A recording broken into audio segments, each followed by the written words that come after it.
Ce fut le moment le plus sombre de la vie de Venom et Eddie. Face au siège total de dizaines de milliers de consciences, ils durent prendre une décision.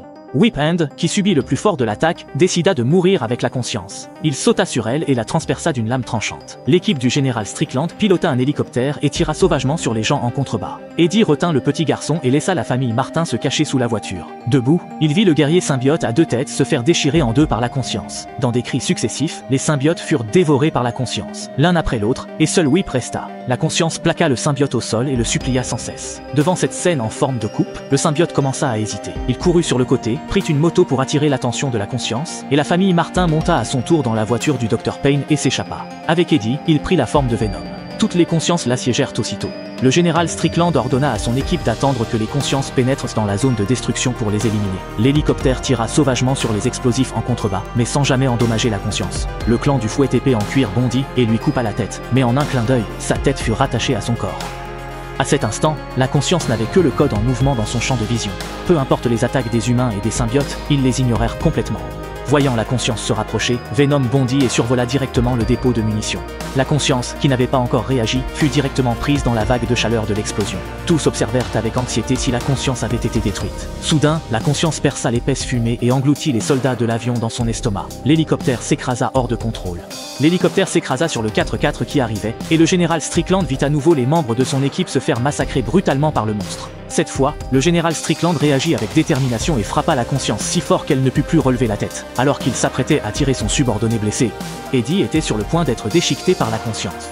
Au moment critique, Martin ramassa le lance-roquettes et le sauva. Le fouet brandit ses doubles lames et tenta de secourir Eddie, mais fut aussitôt projeté à sa forme originelle par les ondes sonores de la conscience. Le symbiote, tombé au sol, fut également dévoré par la conscience. Alors que de plus en plus de consciences arrivèrent sur Terre par le portail, le général Strickland comprit qu'elles étaient complètement vaincues.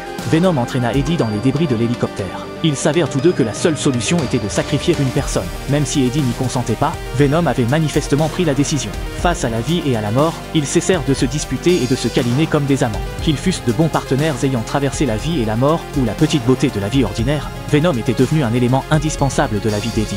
Venom dit à Eddie que, même s'il ne pouvait se voir près de la statue de la déesse, il s'était contenté de sa compagnie pendant plus d'1 an, et qu'il s'en remettrait donc à lui-même pour la suite. Ils seraient toujours des gardiens mortels. Venom aida Eddie à soigner sa blessure au ventre, puis le sortit résolument de l'hélicoptère. Les consciences les encerclaient de toutes parts et rugissaient sans cesse. Alors qu'il s'apprêtait à attaquer Eddie, Venom déploya soudain ses tentacules et les enchaîna fermement. Il tira la conscience pas à pas vers le réservoir d'acide sulfurique. La conscience se débattit avec acharnement, mais en vain. Tout le monde fut stupéfait par le geste de Venom. Voyant la direction que Venom dirigeait, le général Strickland comprit également ce qu'il allait faire. Il se releva péniblement et actionna l'interrupteur d'acide sulfurique. Venom sortit Eddie de son corps et lui dit qu'il s'en souviendrait toujours, et qu'il se souviendrait de lui-même à jamais. Il marcha dans le jet d'acide sulfurique. Afin de détruire complètement le corps d'un seul coup, Venom enroula le général Strickland et pulvérisa le produit à pleine puissance. L'acide sulfurique puissant corrosa instantanément tout. Luyan fit face à Eddie.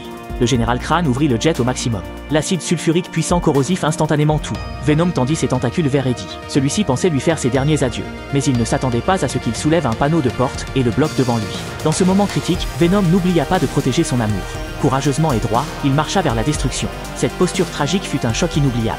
Sans la moindre inquiétude, Venom coupa le tuyau et accomplit sa dernière mission dans l'acide sulfurique. Des cris de détresse résonnèrent dans le ciel nocturne. Nahar, lui aussi, sentit ce qui se passait sur Terre. À ce moment, la base militaire explosa soudainement. Le Dr Payne et Sadie coururent désespérément dans la mer de feu. Sadie tomba accidentellement. Eddie s'écroula au sol et songea à son échec à sauver son frère. Il sortit aussitôt la bouteille de symbiote violet de sa poche, se transforma en Flash et emmena Sadie en lieu sûr. Ainsi naquit un nouveau symbiote. Eddie se réveilla et crut que tout n'était qu'un rêve. Mais l'officier à côté de lui annonça que Venom n'existait plus. Eddie arriva enfin à New York. En parcourant les rues de New York, Eddie se remémora chaque détail de sa rencontre avec Venom, de leur première rencontre à leurs disputes et chamailleries. Repensant à cette époque merveilleuse, Eddie alla voir la statue de la liberté, qu'il n'avait pas vue la nuit de sa mort, la tête pleine de souvenirs. Il dit aussi « Mon frère, je ne t'oublierai jamais ». Les souvenirs du passé refirent surface. Ce qu'Eddie voyait reflétait son état d'esprit. En 1 an, Venom était devenu partie intégrante de son corps. Ils s'étaient disputés, battus, avaient traversé vie et mort ensemble. Comme à chaque réveil, Eddie racontait ses rêves à Venom. Ils partagèrent le même corps, ne faisaient plus de distinction entre eux, et disaient avant chaque combat « Nous sommes Venom ». Dans l'obscurité, Knull apprit que le codex avait été détruit, mais cela n'ébranla pas sa détermination à dominer l'univers. Il était évident que Knull deviendrait la plus grande menace du multivers. Après la grande bataille, la zone 51, pour un champ de ruines, Jubao sortit de sous terre et regardant la scène, ne cessa de crier. Au milieu des décombres, le petit bocal en verre qui contenait la masse noire du symbiote était déjà brisé lorsqu'une blatte rampe sur le symbiote et le symbiote renaît en prenant possession du corps de la blatte.